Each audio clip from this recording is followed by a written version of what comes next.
درود به تاجیکستان بزرگ. بچه چطورین؟ خوش اومدیم به چنل خودتون. امیرمونم و من و پدرم اومدیم ریاکشن بریم به یه استاد بزرگوار. اینجا اسمشو آوردم چون اولین بار داریم ریاکشن میریم.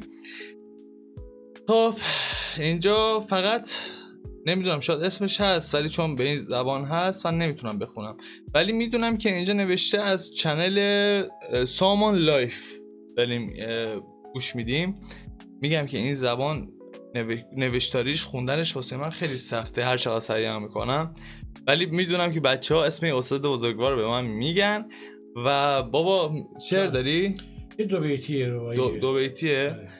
خب منم مثل همیشه بگم که قبل از شروع شعر و شروع پارت 2 ریاکشن اگه دوست داشتین حتما اگه لایق دونستین ما رو با لایک و کامنت و سابسکرایب خوشحالمون کنید. درود به شما خوبان، عزیزان و سروران تاجیکستان. شما همه تون رو دوست داریم. فراغ یار دو بیتیه که میخونم از شما. ز هجر یار خود نالم شب و روز، ز هجر یار خود نالم شب و روز، سراسر آتش است و آتشم. ندیدم لحظه ای آرامش دل، که با این دل چه ها کرد عشق جانسوز. عشق جانسوز. بریم سراغ ویدیو. بریم. خب تاجیکستان مثل همیشه به پیش.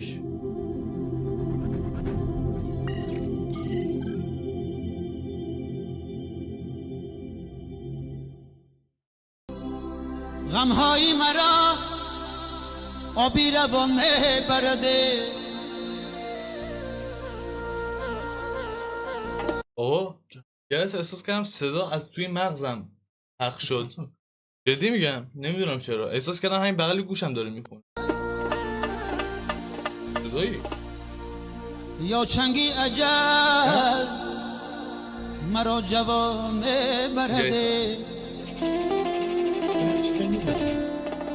چی اورگ؟ اولین بار ریاکشن داریم میریم ها. بچه ها اسم استاد به ما حتما بگین.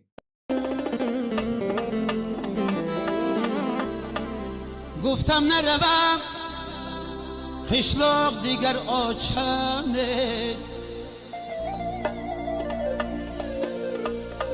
مهردا چجا کشان کشان برده. چای شدی؟ میگه کشان کشان مهرت منو میبره به سمت مهر. من میام هدایت میشم. من فکر کردم اون داری میزنه، اون خودش داری نمیزنه. داره میزنه؟ آره داره میزنه. اینه گفتم نروم دی؟ خشلاق دیگر. انگوشش دیدی؟ من دیدم کنارش هم کسی هست که داره میزنه. روی من دیدم.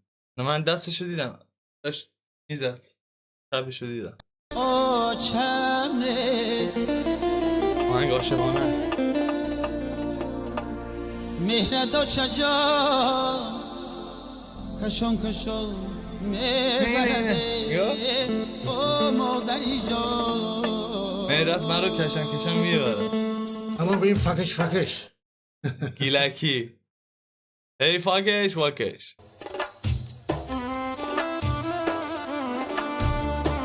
بابا استاد نمیدونم چرا او یاد استاد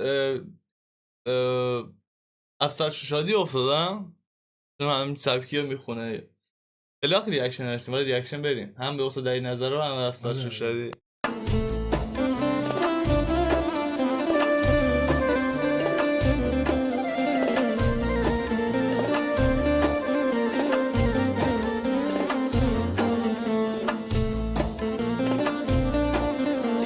این پای نوت دیگه. آره اینجا که شیشه ایه یعنی اونجا دفتر قرار میگیره. قشنگه. غمهای مرا آبی روان برده.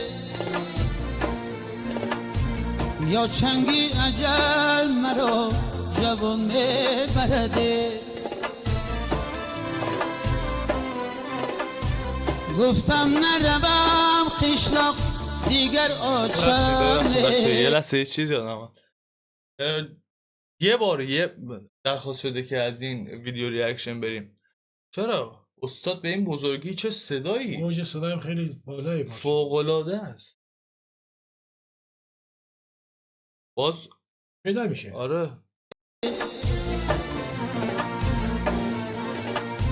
مهرت آچجان کشون میبرده گفتم نروم خشلاق دیگر آچم نیست روزم دیگر شب نیست. مهرت آچجان کشون میبرده یه صدای پخش میشه تا اون چیه؟ شاید فکر کنم صدای ضربه. آماده پخش.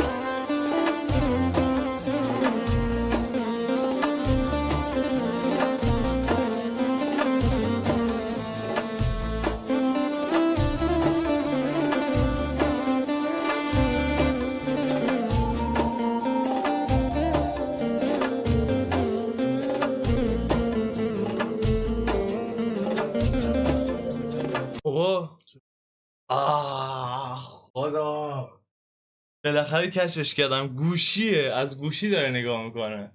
گوشیه این یه تیکه بالا گوشیه. وای من میگم خدایا چرا دست به شیشه میذاره. من 1 ساعت داشتم فکر میکردم که چرا دستشو به شیشه میزنه. از دوربینش متوجه شدم که این گوشیه. داشتم فشار میوردم خودم.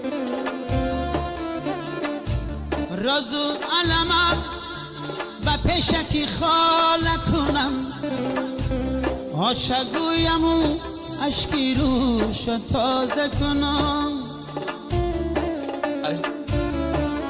اشکی روشن تازه کنم. اشکی رویم تازه کند. بچه ها اینو کمک میخوایم اینو بگین به ما. معنیش که نه بگین اینجا متوجه نشدین چی گفت لطفا تو کامنت من. رازو علمو و پشکی خاله کنم آشگویم و اشکی روش تازه کنم یعنی چی؟ اشکی رو تازه کنم؟ دوباره اشک بریزم؟ یه طرفی گلوی تازه کنم آب میخوره. دوباره اشک بریزم. نمیدونم. سوختای با ریزیندگی بر سری من هر سحری شکودک ناله کنم خیلی این تیکش قشنگی بود. من هر سحری چون کودکی ناله کنم. صبح که میشه گلن دم صبح مثل بچه ها گریه میکنن. بخاطر تو سوختای با ریزیندگی بر سری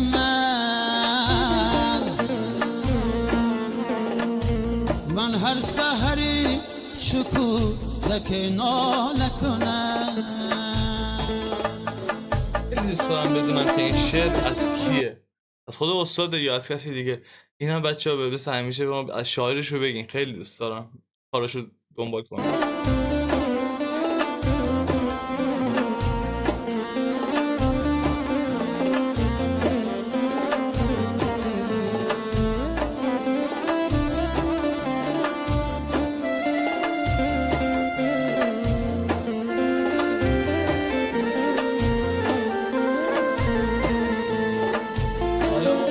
اون دفتر جای دفتر نوت هست ولی خب اینجا دیگه مثل دفتر نیاورده. تو گوشیش داره از گوشی داره نگاه.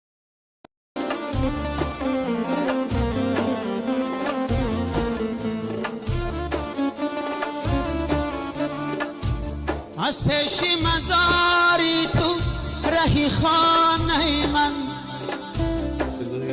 خوچه صداشو ببین. هرگاه گذرم آچه نگه کن سوی من. پشت آدم خیلی هستن. به نظرت؟ آره دیگه رو به جمعیت داره میخونه اصلا. اگه بگی کدوم چشمت موجه داره آرزوت برآورده میشه. کدومه؟ داره؟ آره. موجه. نه زیر کدوم چشمت موجه مونده آرزوت برآورده میشه. همین گولت زدن. اینقدر به چپ نگاه کردن که فکر کنی چپه ها. اینجا راسته اینه. ولی برآورده میشه. این چیزی از قدیم میگن. تسبیده حالا بعد در میده. شاید یه در بمونه برآورده بشه. من این بازی ذهنی رو میکنم. همیشه به چپ مثلا یه جای دیگه برعکس نگاه میکنم. اگه بگی کدومه خودت هم همین فریب خوردی؟ آره فکر نکن. از پیش مزاری تو رهی خانه من، هرگه گذرم آچنیگه کن سوی من. من دلم میخواد یه رس ببخشیم بچه ها، من دلم میخواد این آهنگ رو قبل خواب گوش بدم. نمیدونم چه حس خوبی بهم داد. یه بعضی آهنگ گوش میدی اصلا روی تو سبک میکنه، آماده میشی اصلا. آن سنگی مزاره کی بگورد صداش هم اول گفتم سنگی سیاهی دیلی دیغم سوخته من.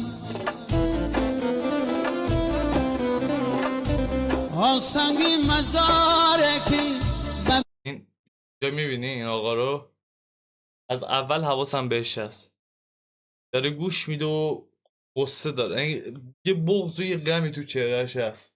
میبینی چشاش حالتشو گورد پاچه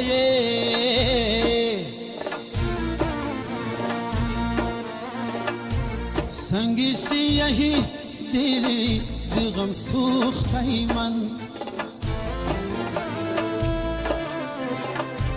غمهای مرا آبی لبان میبرده، غمهای مرا آب روان میبرده.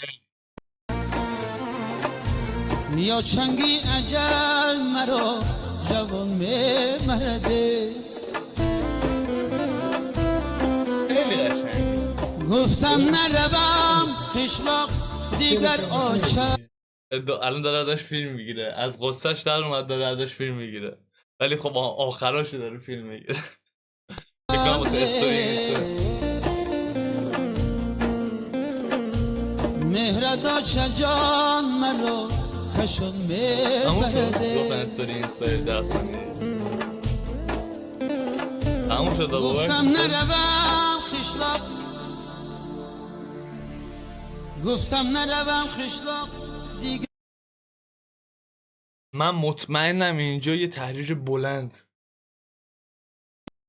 رو چم نیست. مهردا چجان کشون میبرده. تموم شد. قطعش کنم. عالی بود، خیلی عالی. بی نهایت قشنگ. یعنی من لذت بردم واقعا. اون صداش قشنگ، صداش من خیلی دوست داشتم. اون صداش شعرش هم که عالی بود. حتما اسم خواننده رو بچه‌ها بگین، اسم شاعرش هم حتما به ما بگین که ما خیلی خوشحال میشیم. ممنونم که ما رو تا الان تماشا کردین، برنامه ما رو. با یه دعای خوب بعد تموم کنیم. از خداوند منان خواستار سلامتی، بهروزی و زیبایی زندگی شما. تا ویدیوی بعدی ارتباط پارسی زبان و تاجیکستان به پیش.